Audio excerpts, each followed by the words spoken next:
What's going on, everyone? Safe on Talk here, and today we are going to be talking about the quickest way to complete your Atlas passive and get Atlas passive points. Okay, the faster you complete your Atlas, this thing right here, the faster you will be able to start putting points into this and picking the mechanics you want to show up more often.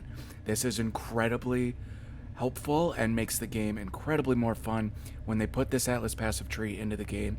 I think it made the game like incredible for just the fun factor and being able to get rid of the things that you do not like. Okay. Now, especially for newer players, and the thing that got me hooked is you will eventually find that one thing that you love doing. Okay, for me, it was Ritual when Ritual League came out. And while we're on the subject, GGG, what the hell was that? Like, these are the most garbage nodes in the world. Like, seriously? So, with that aside, let's talk about how to get these points as fast as possible so you can start doing the things that you want to do.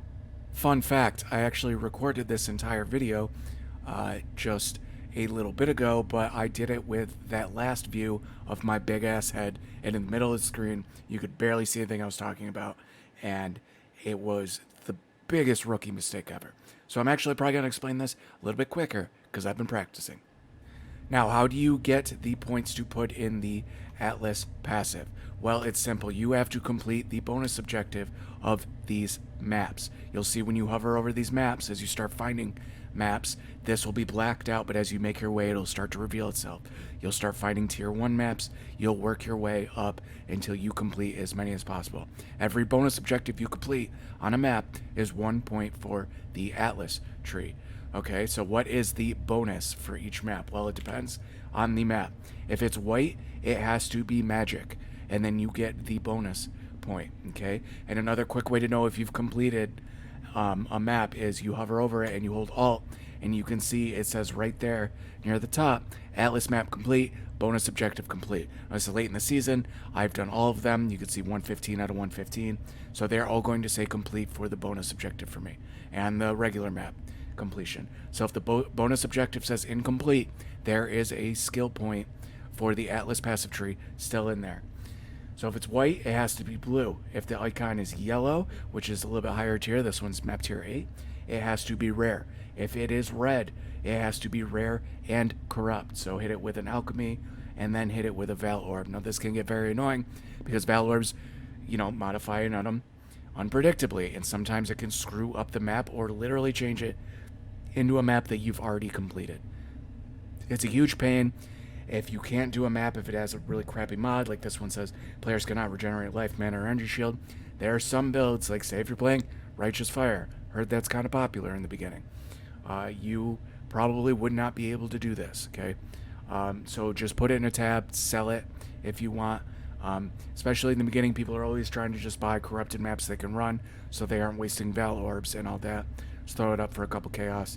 Someone will be like, I need Cemetery to complete my Atlas, and I'm having a hard time getting it with corrupted mods that I can do.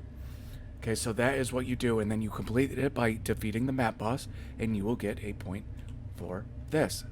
Now, as you are getting points, you are going to want to put your first points into things that are going to help you get up this faster. Now, there are points that are better for getting higher faster, and there are points for just generally branching out and getting as many new maps you haven't done before as possible. And thanks to POE Planner, I can show you exactly how I am going to start and my reasoning behind it, and what I highly suggest everyone do in the beginning.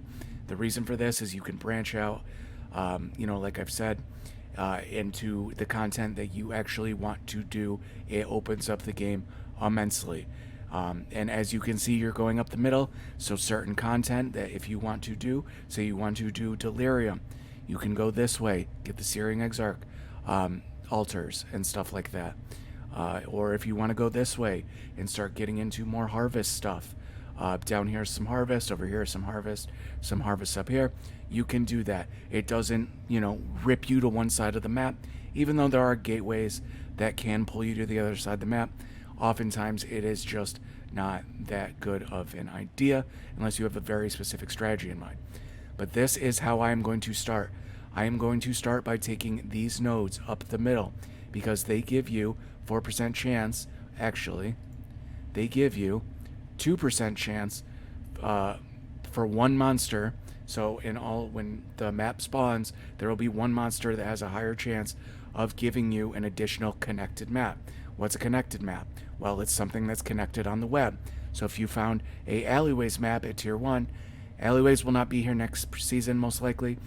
They shuffle these around and trade out these maps. But say you get a tier 1 map, and let's just use alleyways as an example. There is a high chance that a connected map, stagnation, or excavation is going to drop. What does that mean? Well, when you get the stagnation map or the excavation map, there's a high chance when you run that something like shrine is going to drop, and you are going to work your way into the newer things that you have not completed the bonuses, getting more points faster. So we're basically looking for a higher chance for them to drop a connected map.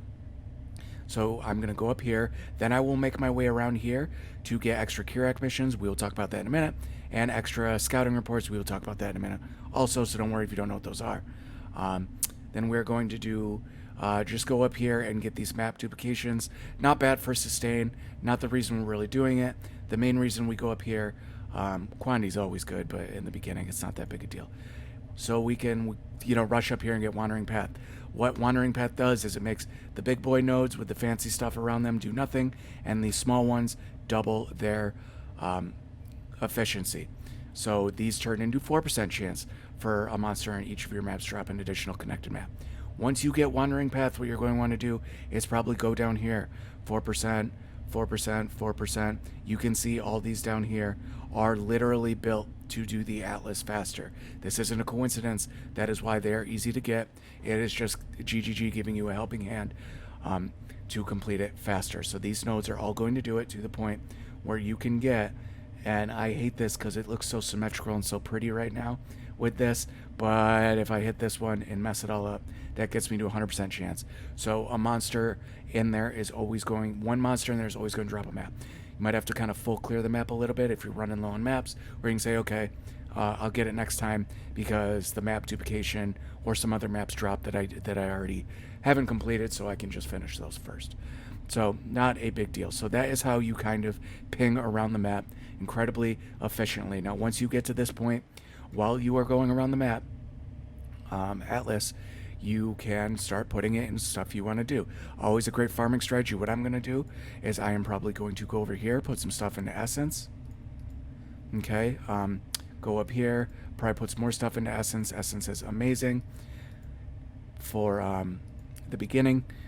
There will be a video on my farming strategy. I'm just giving you an example of what you might want to do as you start branching off this path and doing that. Now with Wandering Path, this will do nothing. You will notice because of POE Planner and it saying for this, it will also say this in game, this node grants nothing. So don't take these until you're finally ready to have enough points to say, okay, I'm done with this going around the Atlas for a while. I got 70, 80 points at this point. I'll get the other 30 along the way. I really want to start doing the content I want and getting some good currency. Then you will use an Orb of Unmaking, take this out, then you can start taking some of these nodes that are worth it. Okay, so what are some other ways to get your more points quicker? Well, there are some very simple and easy ways, and they basically revolve around Commander Kirak. Now, you will want to get a hideout. I think it defaults now, if you've even played remotely, that you have a hideout. You can go there by clicking your hideout down here in the icon, or when you are in town, you can literally click /hideout, and then you will join your hideout. I'm already in mine, so it's not going to do that for me while I'm thinking about it. Let's put Do Not Disturb on. And then what you're going to want to do is go down here to the arrow menu and pull this up, Edit, Decorations. You are going to want to go to the filter, type in map. You're going to want to take your map device, put it in your hideout somewhere. There's no point in going to that final act and using that map device. Then you are going to put in Kirak. They call him Commander Kirak here, but apparently he's just Kirak in this. Apparently, in the time you put him down, he got promoted. So you're going to want to put Kirak there. And he is very important for many reasons. One, he will sell maps that refresh every time you make progress on the Atlas, or I believe that's still how it works. I've completed the Atlas, so I have zero idea. I can't make progress right now. But he will sell items that are very important. He will sell some great things like Orb of Unmaking for 2 Orbs of Regret. I always forget he does this. This is a very good thing sometimes if you have a lot of Orbs of Regret, but you're good with your character, but you want to kind of change your strategy. It's good to buy these from him sometime if you have plenty of Orbs of Regret that you don't feel like selling. But the thing is, he will sell maps and his inventory refreshes. You hold Alt, you go down the line, complete, and then some of these will say incomplete. Take these. This is much better at the beginning because, as you can see, depending on how bad you want to complete your Atlas passive, they get kind of expensive. 9 chaos is quite a bit, especially for newer players in the beginning. Is it worth 1 point in the beginning? Probably not worth, sacrificing you making your build stronger. But for the beginning, to get these first few points, this is incredibly important. Okay, every time you start doing your Atlas passive, check his inventory, see if it refreshes. Buy some of the maps you need. Bing bang boom, start getting some more stuff. Now another thing is when you go to the map device, you will see you'll get Kirak missions. This is important. Like when I said I'm going to take these in the beginning to get more Kirak missions upon completion, and also scouting reports. So Kirak missions, he will give you a set of maps. You can also hold Alt on these, and he will give you maps that are incomplete. Okay, so you can run these, and you can see I have 45 missions right now. I haven't been running them. Don't really have a reason to. There are reasons to for farming strategies and other things we can go into in the future, but I haven't been running them. But as you get them, check these because these are free. You pay nothing to run them. They will have an objective. Some of them are nice. Some of them will say find the stack of divination cards. So you will automatically get a full stack of divination cards. 99% they're trash, but still that can be good. If you get find a stack of divination cards on a Crimson Temple, you got at least a very tiny chance you'll drop a full stack of apothecary cards, and you got the rarest belt in the game, Mage Blood. So they are good for that, but for map completion, they're amazing. Now, scouting reports. I showed you I am taking this right here, Atlas scouting reports found in your maps. This is going to drop more of these. And what do these do? Well, they reroll Kirak's Atlas missions. Some of the important ones are including at least 1 unique map. These are really good for your Atlas because some of the unique maps on this tree can be quite expensive. You can see they still put the unique maps in the tree and they still give you a point. Now these bonuses, you just have to complete this map. And also, again, if you forget about the red thing, it will tell you what the bonus is on the actual Atlas itself. So the scouting reports are going to reroll the missions with a certain caveat of what it's going to do. These ones are really good. Reroll all of Kirak's Atlas missions using uncompleted maps where possible. Now I've completed all these will do nothing, but what you do is you click on Kirak, you hit I. While you're looking at this screen, you would right click it. There you go. Reroll the unique map. And you are going to get a lot of incomplete maps that you have not done the bonus objective for. So incredibly helpful, Kirak. Check his inventory, use his missions as you're ping-ponging around the Atlas. You're going to finish your map exponentially faster and get to the good stuff, which is mapping strategies and doing other things like that. Now, I actually have a good farming strategy in the beginning that I have already worked out. I will be doing in another video that makes it so that once you are ready to start making currency, you do not have to do this off the get-go. You do not have to start refunding all of these points. Okay, I have a solid idea in my head. You are going to want to see that we can keep these map duplications and these a lot of these chance to drop connected maps to not only get a ton of map sustain, because running out of maps in the beginning as you're just trying to level is absolute garbage and it feels awful, and I hate it. So we can both avoid that crap together. So that is the strategy that I'm going to use in the beginning to complete my Atlas tree incredibly fast, and I highly suggest everyone do this. A lot of people, you may have already known this, but it's good to get a little quick refresher. Make sure you go follow on YouTube, obviously, as you're watching this, and also on the Twitch, twitch.tv/safeontalk. We're going to be streaming all of the new stuff, and that is where the community mostly hangs out. Whole bunch of helpful people. If you are a new player, come anyways, ask questions. I answer as many as possible. If I can't answer, usually someone in the chat can answer, and it's going to be a great time. But watch out for the videos. Next week, I have a farming video. I have a bunch of tips and tricks video.